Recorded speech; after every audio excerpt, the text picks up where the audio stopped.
Good night, everybody. And tonight's story is called Let There Be Light, and it's by Maura Flynn in Westport, County Mayo. A revolution was wrought in rural Ireland in the 1940s and 50s when the power was introduced into homes and businesses, bringing light and the miracle of radio at the flick of a switch to many people for the first time.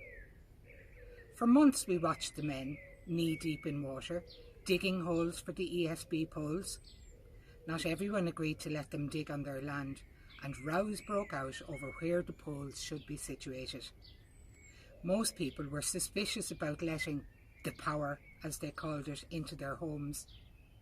Bridget, the priest's housekeeper, said she would not touch the light switch with her hand, so Father O'Malley came up with the bright idea for her to use the handle of the brush to turn the light on and off. All our houses had to be wired before the big switch on, and we watched with excitement as holes were drilled in walls and wires dangled from ceilings. Dust rose in clouds as walls were disturbed for the first time since our house was built years before. Mam was busy sweeping all day, trying to keep the dust at bay, and she wondered if it would be worth it. But her sister, who was a nurse in England, advised her to have patience and put up with the dust, as she would not know herself when they had the light at the end of a switch, and best of all, the radio at the turn of a knob.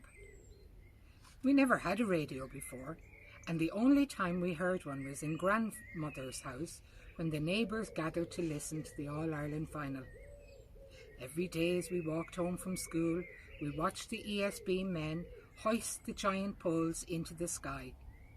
They changed the landscape completely, and even the cattle in the fields seemed to be fascinated by them. Plus, they made great scratching posts. When all the poles were in place, the men started to string heavy wire from one to the next, like a giant necklace blowing in the wind. The wire came, wound around large timber wheels like the spools of thread Mam used when sewing. How they were going to create light, we had no idea. One joker in the village told us it would happen when lightning made contact with the wire, and I hated lightning. I began to look at this with a very wary eye. Soon all the fieldwork was done and the poles stood proud and tall, waiting like us for the big day. A man from the radio shop went from door to door selling radios. My mam settled on a Bush model, a marvel of polished wood and shiny knobs. It had the names of all the stations we could get behind a little window. At the turn of a knob, you could move a marker back and forth to select the station you wanted to listen to. A special shelf with brackets underneath was put up on our kitchen wall out of the way of little fingers, and we were warned not to climb up and move the dial, as the radio shop man had fixed it in Athlone, all ready to spring into life when the switch on happened. Then the big day arrived, and we could hardly conceal our excitement at the thought of what was about to happen. Oil lamps were filled for the last time, and Mam scrubbed the house from top to bottom, because she said the new light would show up all the cobwebs in the corners. Families of spiders that had lived there for years had to scurry for their lives as she wielded her feather duster. A switch-on party for the adults was arranged for our local hall, and we stayed at home with our big brother in charge. We were warned once again not to touch anything, as the switches were already on for the light and the radio. Our parents got dressed up for the big occasion, and with a few final warnings to do, as our brother told us, they set off for the local Pembroke Hall for the big switch on.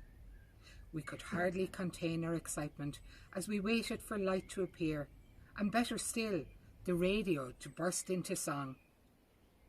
Then it happened. Suddenly, our kitchen was filled with the brightest light we ever saw. But wait a minute, where was the music we had waited for so long? All we could hear was a solemn voice in a language we did not understand, coming from our radio high up on our kitchen wall. Someone's little fingers had moved the dial, and instead of getting Athlone, our radio was tuned into Vatican City. So we spent the night listening to Italian voices coming over the wires to our house in the west of Ireland, as we were afraid to touch the dial in case we broke the radio. Good night, everybody, and stay safe.